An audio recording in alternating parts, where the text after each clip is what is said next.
my way. You are the one thing in my way. You are the one thing in my way.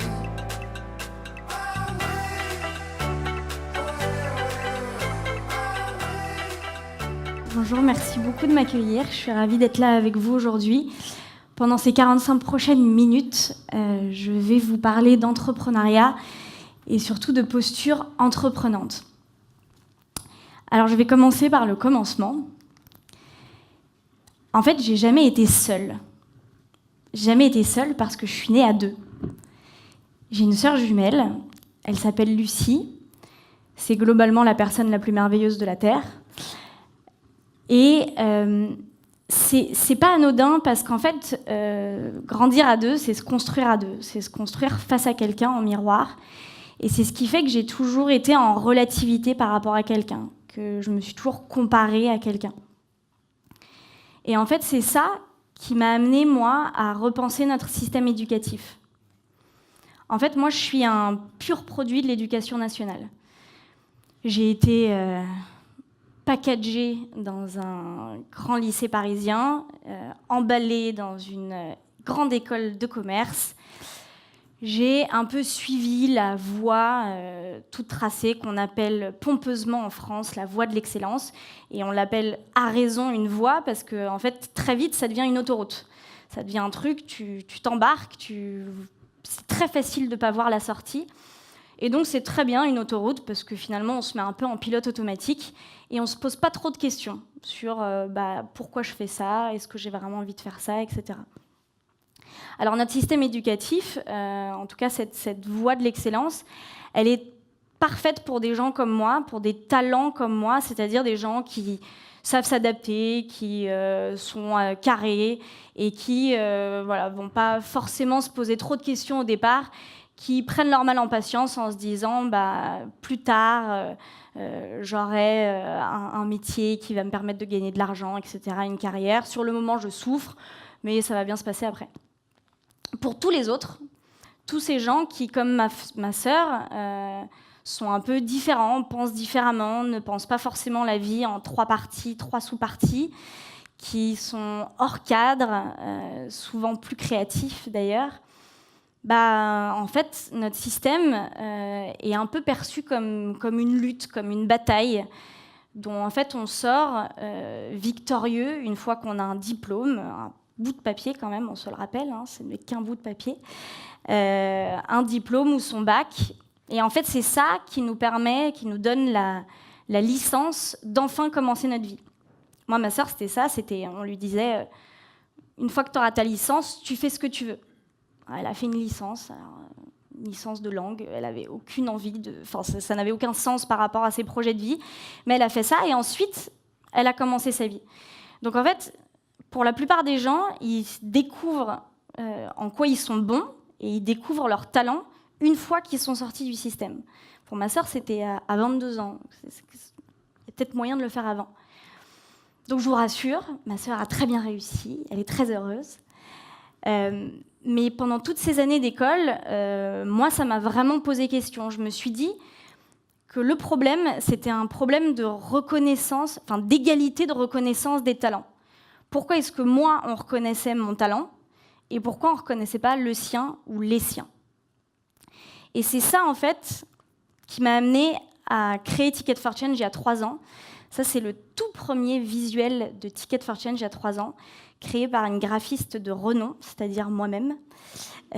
Donc, autant vous dire que c'est magnifique. Voilà, on était 4 à sauter plus ou moins haut. Et à monter cette organisation à 3 ans.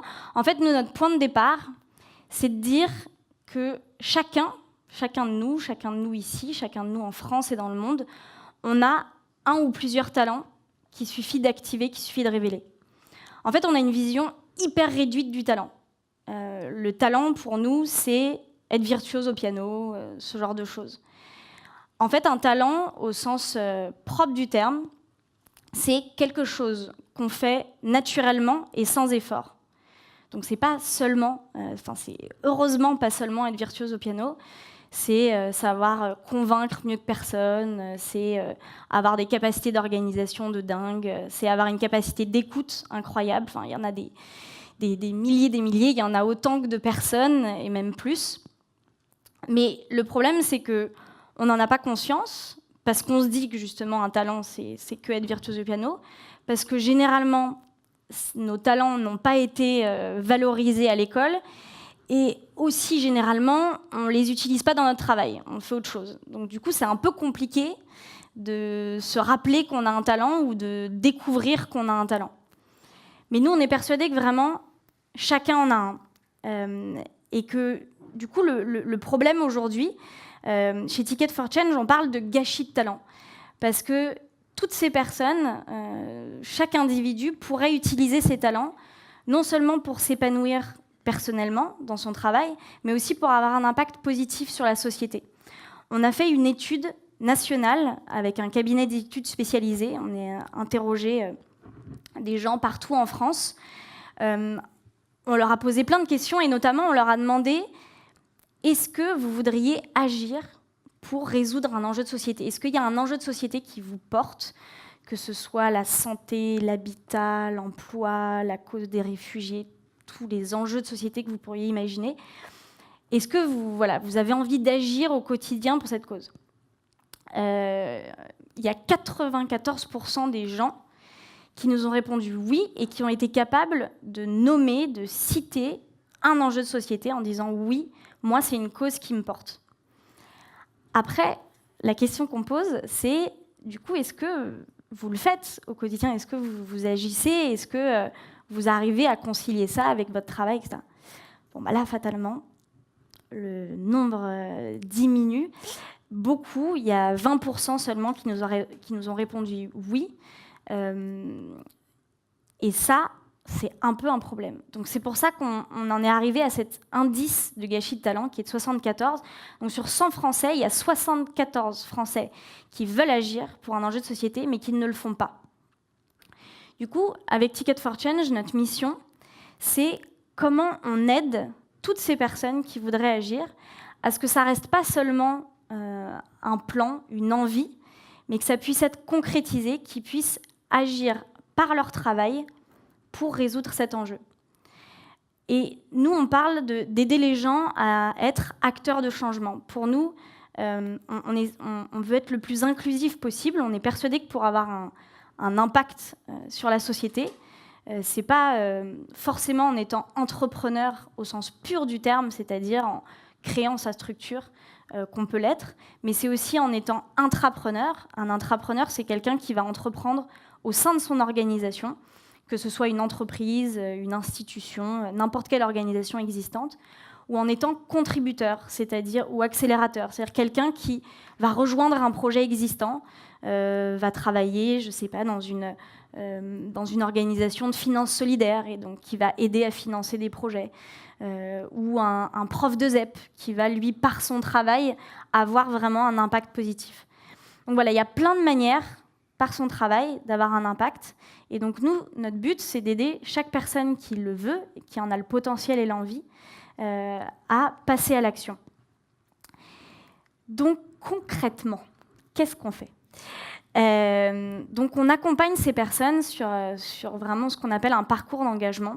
On les aide à avoir envie, à se dire « Ok, moi aussi je peux le faire, moi aussi je peux agir, je veux passer à l'action ». Ensuite, on les aide à passer de l'envie à l'idée, à une idée concrète, et ensuite à concrétiser encore plus cette idée en un projet d'entrepreneuriat. Pour vous détailler rapidement, pour donner envie, on utilise pas mal les médias, on travaille beaucoup avec les médias et on crée nous-mêmes beaucoup de contenu. Et on organise aussi des grands événements, donc de 300 à 800 personnes, à la Maison de la Radio, à la mairie de Lyon, enfin dans plein d'endroits, avec le but que chaque personne dans la salle reparte en se disant « Pourquoi pas moi ? Pourquoi moi, est-ce que je pourrais aussi, par mon travail au quotidien, avoir un impact ?» Et voilà, donc on utilise pas mal les médias. Ensuite, pour les aider à faire le pas d'après, à concrétiser cette envie en une idée, Notre outil principal, c'est un MOOC. Un MOOC, c'est un cours en ligne gratuit, ouvert à tous, accessible, qu'on a fait avec HEC Paris et qui est disponible sur la plateforme Coursera, qui est la plus grande plateforme de MOOC au monde. C'est un parcours en ligne où on a réuni toute notre pédagogie d'accompagnement et énormément de pionniers de l'innovation sociale, hyper différents. Là, vous voyez en haut à gauche le professeur Mohamed Younous, prix Nobel de la paix. On a Pierre Rabhi en bas à gauche, qui est un pionnier de l'agroécologie en France, que j'aime bien appeler, c'est un paysan philosophe. Et Emmanuel Faber, PDG du groupe Danone. Donc des gens qui n'ont a priori rien à voir, mais qui chacun, à leur échelle, par leur métier, sont pour nous des acteurs de changement, donc changent les choses, que ce soit au sein d'une organisation existante ou en créant une nouvelle structure. Et enfin, pour aider ces personnes à concrétiser leur idée en un projet concret, en une entreprise sociale, ça peut être une association, une coopérative, le statut, on s'en fiche un peu, mais à entreprendre. On a un parcours entrepreneur qui nous permet d'accompagner ces personnes sur 6 mois. Mais du coup, pour vous en parler mieux que je ne le ferai, je vais vous montrer une petite vidéo d'1 minute 30 qui vous montre un peu ce qu'on fait pendant ces 6 mois de programme avec ces 50 participants qu'on recrute chaque année. Là, le prochain commence en juin. On est en train de finaliser la sélection des 50. Voilà, je vous laisse voir si la vidéo marche. Ouais. Notre rêve chez Ticket for Change, c'est de faire rencontrer chaque problème du monde avec un potentiel entrepreneur qui pourra inventer une solution nouvelle et durable pour le résoudre à grande échelle. Depuis 2014, on a donc construit un programme d'accompagnement à l'entrepreneuriat, une expérience de vie unique en France pour aider des talents à passer de l'idée à l'action. Précarité, chômage de masse, réchauffement climatique, le parcours entrepreneur Ticket for Change est destiné à toutes celles et ceux qui ont une idée pour changer le monde, mais ne savent pas par où commencer. Conçu et animé avec des experts et des partenaires reconnus, c'est une chance unique de concevoir et prototyper votre projet. De développer votre état d'esprit d'entrepreneur du changement et d'être au cœur d'un réseau de plus de 150 mentors engagés à vos côtés. Le parcours entrepreneur, c'est un programme intensif de 6 mois, avec 18 jours de formation en réel, dont un tour de 10 jours à travers la France, à la rencontre des pionniers de l'innovation sociale les plus inspirants du pays. Mais c'est aussi au quotidien, pendant les 6 mois, un accompagnement personnalisé en ligne, avec des sessions de mentoring, l'accès à des experts et à des outils clés pour entreprendre. 50 graines d'entrepreneurs venus de toute la France, de tout parcours de vie, de tous âges et de tous milieux sociaux, sont sélectionnés chaque année pour y participer. Et si c'était vous ? Voilà, donc ça c'était notre vidéo de l'appel à candidature cette année. Donc on reçoit des candidatures de partout en France. Et voilà, on sélectionne les personnes, les projets qui pour nous ont le plus de potentiel. En 3 ans rapidement, donc on a touché aujourd'hui plus de 53 000 personnes. On a aidé à faire émerger près de 400 projets d'entrepreneuriat à impact positif. On est soutenu par pas mal de personnalités, soutien. On est 21 dans l'équipe aujourd'hui, 21 personnes à temps plein. On a eu la chance de recevoir des prix, des reconnaissances qui nous permettent de passer à l'échelle, vraiment d'avancer très vite. Et on a développé en fait une partie de notre activité à destination des entreprises qui s'appelle Corporate for Change. Donc en fait, on adapte toute nos pédagogies entrepreneuriales pour les grandes entreprises. Et donc ce qui fait qu'en 1 an, on a pu toucher 3000 personnes. Et on a accompagné 89 projets dans la durée pendant ces 3 ans. Donc pour vous donner un peu des exemples concrets de quelques-uns de ces projets, donc je ne vais pas vous présenter les 89, ne vous inquiétez pas. On a Félix qui a créé Vendredi. Lui, en fait, son projet, en fait, c'est de faire en sorte de matcher des des stagiaires, ça s'appelle, des stagiaires à fort impact, à fort potentiel, qui ont envie d'autre chose que juste travailler dans une grande entreprise, qui ont besoin de sens, qui ont besoin d'engagement. Et en fait, il fait des stages partagés entre associations et entreprises. Donc en gros, il y a 4/5 du stage du stagiaire qui se passe en entreprise et 1/5 dans une association. Et là où il se passe quelque chose de magique, c'est qu'il arrive à faire en sorte que l'association dans laquelle est le stagiaire soit en lien avec le cœur de métier de l'entreprise. Et du coup, il y a des passerelles qui se font absolument incroyables, d'innovation, de partage de compétences. On a vu des cas où du coup, les stagiaires ont réussi à faire venir des salariés dans l'association et le contraire, à vraiment créer des beaux ponts et des belles passerelles. Son projet marche super bien. Il travaille aujourd'hui avec une 40aine de grandes entreprises et il a 6000 demandes de stage. Il a eu 6000 demandes de stage là en 2016. Donc voilà, ça avance très bien. On a Alban et Benjamin. Alban et Benjamin, c'est un exemple que j'aime bien. C'est un peu les golden boys de notre programme de l'année dernière.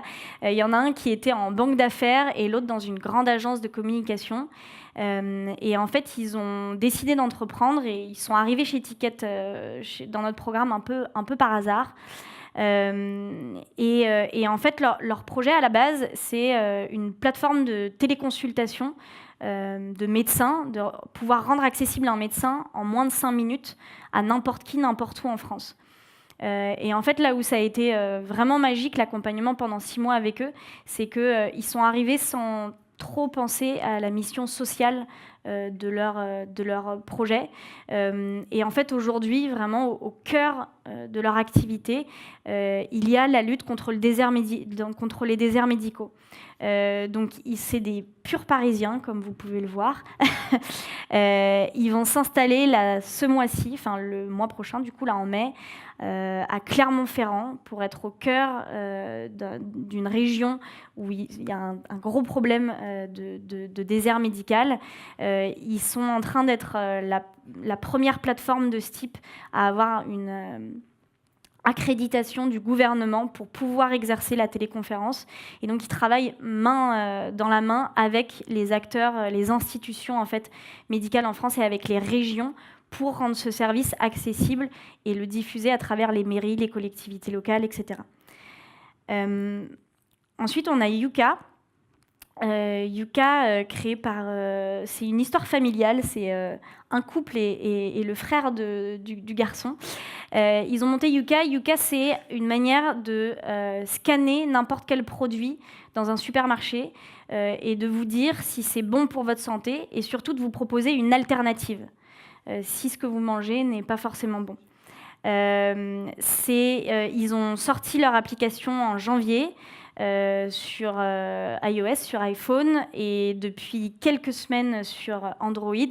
Ils en sont à plus de 50 000 téléchargements de leur application. Ça cartonne. Ils ont fait un partenariat avec un gros groupe de distribution en France, ce qui est assez génial parce qu'on se dit que les grands groupes n'ont pas forcément intérêt à ce que les gens puissent scanner et dire que la marque distributeur est moins bonne qu'un autre produit, mais ce qui montre vraiment un changement de mentalité dans ces groupes, et donc c'est génial qu'ils puissent travailler ensemble. Et enfin, ça c'est un projet qui a été issu du MOOC. Donc c'est quelqu'un qui a suivi le MOOC et qui est sorti à la fin avec ce projet. Ça s'appelle le Carillon. Je ne sais pas si vous connaissez le principe du café suspendu. Le café suspendu, c'est vous allez dans un café, vous prenez un café et vous laissez 2 € sur le comptoir pour que quelqu'un qui n'a pas les moyens, donc généralement une personne sans abri, puisse prendre un café gratuitement. Le Carillon, c'est ça pour tout type de service. C'est si vous allez chez le coiffeur, vous laissez un peu plus pour qu'une personne sans abri puisse, une fois qu'il y aura 3, 4, 5 clients qui auront laissé 10 € de plus, qui puissent se faire une coupe et donc retrouver une part de sa dignité par là, etc. Voilà, c'est un projet qui pour l'instant n'existe qu'à Paris, mais existe déjà dans plus de 6 arrondissements, ils ont de plus en plus de partenaires. Vous pouvez, une fois que ça arrivera, vous pourrez demander votre petite carte Carillon qui vous permet en fait de faire ce principe-là chez tous les magasins partenaires. Voilà, donc je vous ai parlé des projets, de toutes ces startups sociales qu'on a accompagnées. Encore une fois, le statut, on s'en fiche. Parfois, c'est des entreprises classiques, parfois, c'est des associations, parfois, c'est des coopératives. C'est pas ça l'important. En fait, ce qui est vraiment important, c'est qu'au-delà des projets, on accompagne des personnes. On accompagne les porteurs de projets. Et nous, c'est ce qui nous porte dans notre métier, en fait. C'est tous ces visages. En fait, on accompagne les talents, on accompagne les personnes. Quand on sélectionne les personnes qui vont faire le programme, on les sélectionne avant tout sur leur potentiel humain. On va voir quels sont leurs talents, qu'est-ce qu'ils pourraient faire. Et ça, c'est vraiment super important. Et c'est souvent très, très beau parce qu'en fait, les participants viennent dans notre programme pour développer leur projet. Ils viennent en se disant ouais, je vais sortir ma start-up. Et en cours de route, ils se rendent compte qu'ils sont en train de se changer eux-mêmes. Ils se rendent compte qu'ils sont en train de se développer eux-mêmes plus que leur projet. En fait, c'est la différence entre être entreprenant et entrepreneur. Être entreprenant, c'est une posture. Être entreprenant, c'est être capable, dans n'importe quelle situation, que ce soit dans sa vie privée ou dans sa vie professionnelle, dès qu'on rencontre un problème, d'y voir une opportunité, de voir quelle serait la solution à ce problème. Alors qu'être entrepreneur, c'est un statut, c'est pas forcément à vie. C'est 50 personnes que vous voyez là, elles vont peut-être créer 1, 2, 15 projets dans leur vie. Elles vont certainement échouer, je leur souhaite, c'est comme ça qu'on apprend. Elles vont peut-être arrêter d'entreprendre, elles vont peut-être rejoindre une entreprise comme la vôtre ou n'importe quel autre projet. Et c'est pas grave. En fait, l'important, c'est de trouver et de garder cette posture entreprenante, de se dire, de se changer soi-même pour voir les choses un peu différemment. Et nous, c'est vraiment ce qui nous porte. On pense que c'est vraiment ce qu'il y a d'important parce qu'encore une fois qu'on a transformé quelqu'un, il pourra avoir cette posture-là dans absolument n'importe quelle situation. Alors, pendant le temps qui me reste, je n'ai pas d'heure, donc j'espère que je suis bien. Je voulais justement vous donner quelques humbles conseils, ou plutôt, qu'est-ce qui, pour nous, pendant ces 3 ans, ont été un peu les traits caractéristiques d'une personne entreprenante. Et je vous l'illustrerai un peu avec des exemples de Ticket for Change. Ce n'est jamais le bon moment.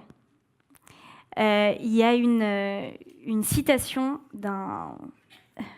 Comment dire, c'est presque un philosophe, Mike Tyson, un boxeur professionnel, qui dit, bon, ça rend mieux en anglais, mais en français, c'est « Tout le monde a un plan jusqu'à ce qu'il se prenne un gros pain dans sa gueule ». Voilà. Merci Mike Tyson pour cette... En fait, ce qu'il veut dire par là, c'est que on ne se définit pas par nos plans, on ne se définit pas par nos envies. On ne va pas se rappeler d'une personne ou parler d'une personne en disant oh, « cette personne est quand même exceptionnelle, elle a des plans incroyables ». Vraiment, non. On se rappelle de ce qu'on a fait, on se rappelle de nos actions, des projets qu'on a entrepris, au sens très large du terme, encore une fois. Se dire « j'attends le bon moment », c'est du coup ne jamais le faire, c'est du coup ne jamais sauter. Quand on attend le bon moment, c'est généralement qu'on attend, et ça c'est très français, on attend que le truc soit parfait. Que ce soit un projet, un produit, un plan sur la comète, un dessin. On ne va jamais se lancer tant que ce n'est pas parfait. En fait, si on lance quelque chose en pensant que c'est bien, c'est déjà que c'est trop tard. Il faut toujours lancer quelque chose en se disant « c'est nul ». Mais c'est pas grave, je le teste, je vais voir, j'aurai des retours, j'améliorerai, etc. Nous, chez Ticket for Change, c'est ce qu'on a fait. Quand on a lancé Ticket en 2014, en gros, pendant 8 mois, on n'avait rien. On n'avait rien à montrer parce que Ticket for Change, ça a commencé juste par le Tour de France, dont on vous parlait dans la vidéo. Maintenant, c'est un programme de 6 mois, on a développé plein d'autres choses, etc. Mais en 2014, c'était un Tour de France de 12 jours où on a embarqué 50 porteurs de projets, etc. Donc on s'est retrouvés à 4 dans une salle en janvier 2014 en se disant fin août, on lance ce truc, ça va être énorme, il va y avoir des médias, on va avoir des personnalités incroyables, il faut qu'on lève 600 000 €, tout va bien. Mais du coup, pendant 8 mois, on n'avait rien, puisque on n'avait pas notre produit, notre service, il arrivait fin août. Donc on ne savait pas la qualité que ça allait avoir, on ne savait pas si ça allait être bien, etc. Mais on s'est lancé, et une bonne manière de se lancer, c'est d'en parler à tout le monde. Parce qu'après, tout le monde te demande des comptes. Enfin, tout le monde te dit alors, ça avance, Ticket for Change, votre tour. Et c'est encore mieux d'en parler à des gens qui nous foutent la pression, quoi. Donc nous, les gens à qui on en a parlé, c'était la ministre de l'Éducation, le PDG de Danone, le prix Nobel de la paix. Quand le prix Nobel de la paix te dit « au fait, vous avancez », ça fout un petit coup aux fesses. Et on se dit va peut-être falloir sortir quelque chose.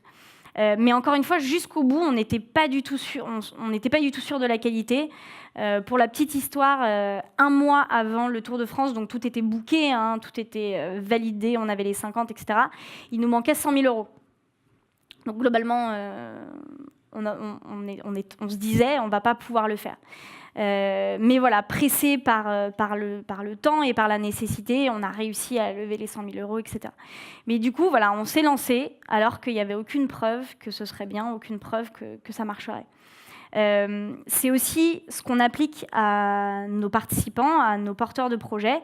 Nous, on leur demande de venir dans le programme avec une idée seulement. On ne leur demande pas un business plan, on ne leur demande pas d'avoir un truc déjà fait, déjà carré, déjà testé, déjà prototypé. En gros, on les prend à ce niveau-là. Et ensuite, on sait qu'ils vont pivoter 14 000 fois, qu'ils vont faire, que leur idée va évoluer, qu'eux-mêmes, ils vont évoluer. Et c'est pas grave. C'est justement à ce moment-là que c'est intéressant de les prendre quand tout le champ des possibles est ouvert. Et que c'est surtout pas parfait. Tous maso. Il existe en fait 2 types de douleurs. Il existe la douleur physique et la douleur émotionnelle. La douleur physique, c'est super utile. C'est ce qui nous permet de nous dire « je ne vais pas passer par ce champ de méduses, je vais contourner ». C'est ce qui nous a permis de survivre.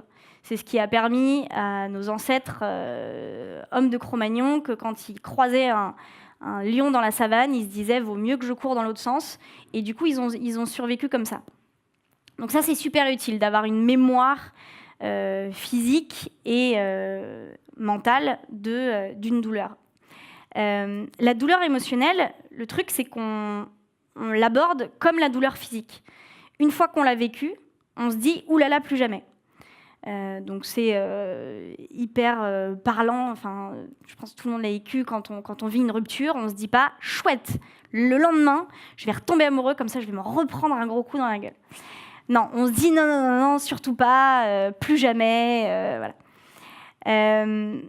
Et en fait, la douleur émotionnelle, c'est super utile. La douleur émotionnelle, c'est ce qui nous permet d'apprendre, c'est ce qui nous permet de répéter des expériences qui sont parfois douloureuses, mais qui en fait vont vraiment nous permettre d'apprendre sur nous-mêmes et d'apprendre sur une situation. Et en fait, avoir peur de la douleur émotionnelle, c'est souvent se bloquer des expériences et donc ne plus apprendre. Donc chez Ticket for Change, on se l'applique tous les jours. On va chercher la douleur émotionnelle. Donc on est un peu maso, c'est pour ça que j'ai mis ça comme ça.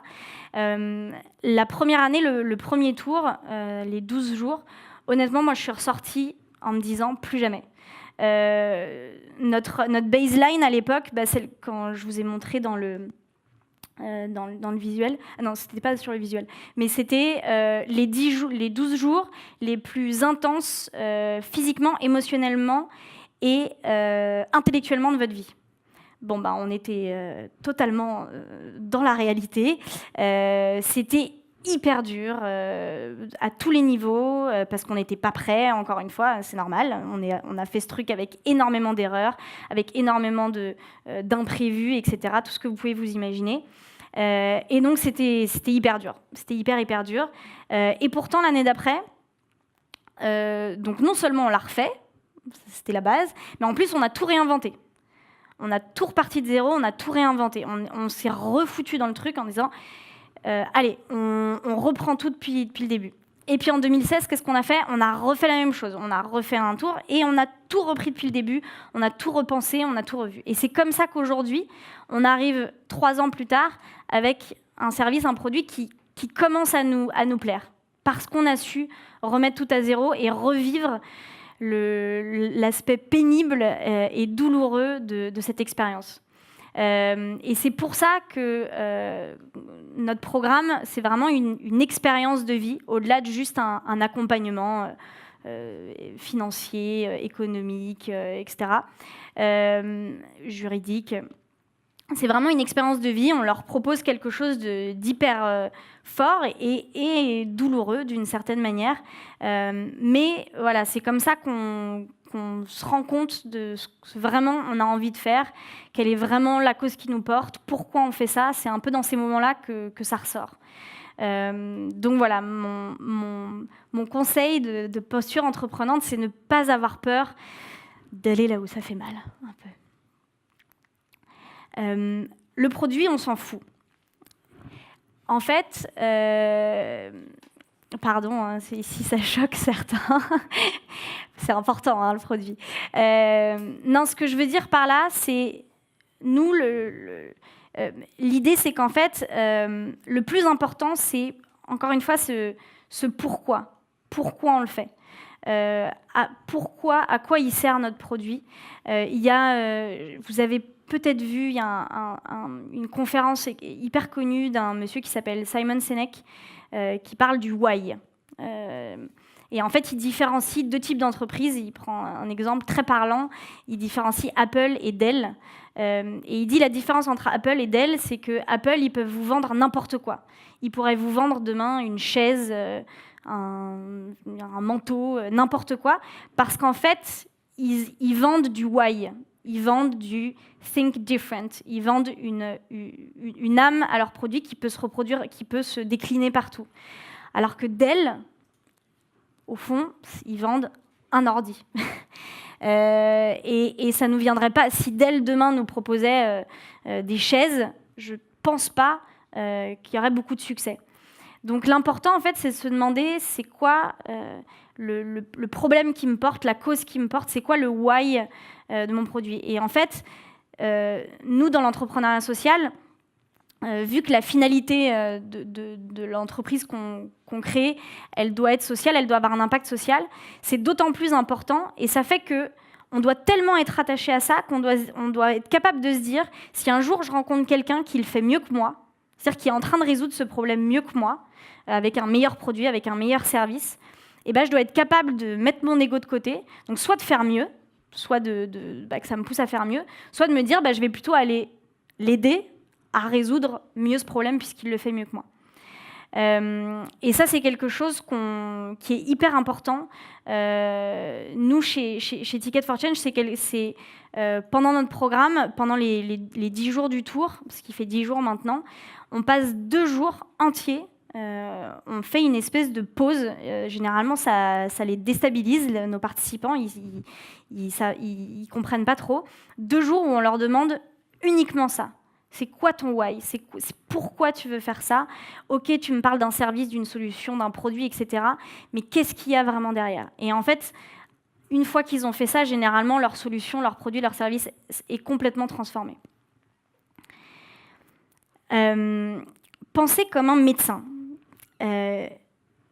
En gros, la dernière fois que je suis allée chez l'ostéopathe, je suis arrivée parce que j'avais très mal là, j'avais très mal au dos. Il m'examine, et il me dit, ok, donc tu as un problème de convergence. Déjà, il me touche pas le dos. Il me dit, tu as un problème de convergence des yeux, tu as une cheville faible et tu as une épaule plus basse que l'autre. Je dis, merci, je reviendrai. En fait, ce qui était super intéressant, dans cette démarche, ce que j'ai réalisé après, c'est qu'en fait, penser comme un médecin, c'est se dire, OK, il y a quelqu'un qui vient avec un problème, mais en fait, il n'est pas capable de voir forcément quel est son problème, quel est vraiment ce que les Américains disent le pain, la douleur, justement. Donc moi, il m'a absolument pas touché le dos. Il m'a dit, il m'a touché le reste, là, l'épaule, les chevilles, et il m'a dit, va voir un ophtalmo. Et c'est en fait en prenant le problème par un autre biais, par un autre angle, d'une manière plus méta, qu'on se rend compte vraiment comment le résoudre. Il y a un exemple que j'aime beaucoup. Pour vous dire, le produit qui a permis en Afrique d'avoir le plus gros impact sur l'alphabétisation des enfants en Afrique. Est-ce que vous pourriez deviner quel est le produit qui a eu le plus gros impact? Non. Tableau? Non. Les quoi? Non. Mais c'était une bonne idée. C'est une bonne idée. Non. La réponse, c'est la machine à laver. Et en fait, pourquoi la machine à laver? C'est parce que, en fait, ils se sont rendus compte que le vrai problème de l'alphabétisation en Afrique, c'était que les mères n'avaient pas assez de temps pour s'occuper de leurs enfants, pour les aider dans leurs devoirs, pour les aider à apprendre, etc. Et notamment, une grosse partie de leur temps, c'est aller chercher l'eau pour laver le linge de la famille, laver le linge, le faire sécher, etc. etc. Et donc, en fait, il y a une organisation qui s'est mise à mettre des points de machines, de lavage, des machines à laver un peu communs pour les villages. Et c'est ça qui a permis, en fait, de vraiment faire réduire le taux d'alphabétisation. Donc, vraiment, parfois, il faut regarder le problème sous tous ses angles. Et nous, c'est ce qu'on demande de faire à nos participants. En fait, ils arrivent en juin, là, ils vont arriver le 24 juin, et le Tour de France, il est fin août, le 24 août. Et pendant 2 mois, on leur dit, vous ne vous occupez que du problème. Vous ne vous occupez pas de votre solution. Vous allez sur le terrain, vous allez voir qu'est-ce qui se passe. Vous allez le prendre par tous les bouts. Parce que la seule manière de prendre un problème, c'est de le prendre par tous les bouts. Et il faut vous demander, est-ce que le produit ou le service que vous voulez faire, il s'adresse qu'à un symptôme, où il permet vraiment, donc il s'adresse qu'à cette douleur du dos, ou est-ce qu'il permet de résoudre vraiment le problème. Voilà, donc en gros, prendre le problème par tous les bouts, ça tombe bien parce qu'aujourd'hui, on a quand même beaucoup de problèmes à régler. On le sait, crise économique, migratoire, taux de chômage, précarité. Je ne vais pas tous les dire. Vous pouvez regarder n'importe quel discours politique actuellement pour avoir une liste exhaustive de quels sont les problèmes que nous avons aujourd'hui. Mais il y a 3 très bonnes nouvelles.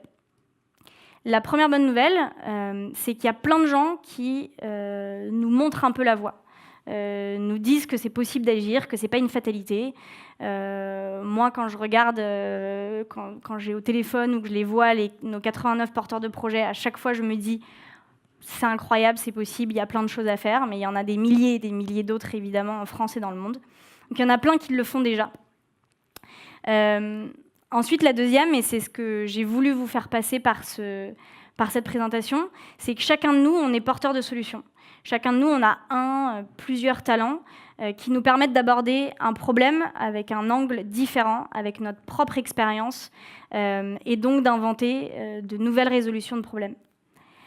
Et enfin, la troisième, c'est qu'aujourd'hui, avec la technologie, dans votre introduction, vous en parlez, les choses vont de plus en plus vite. Et aujourd'hui, c'est même pas qu'on est porteur de solutions, c'est qu'on est des super-héros potentiels. Parce que les avancées technologiques font que de notre salon, avec un smartphone qui est un outil d'une puissance exceptionnelle, puisque c'est quand même la puissance de notre portable est équivalente à celle de l'ordinateur qui a envoyé le premier homme sur la Lune. Donc globalement, on peut faire beaucoup de choses avec ces ordinateurs microscopique que l'on a, et ben, chacun de nous, on peut avoir un impact potentiel qui est démultiplié.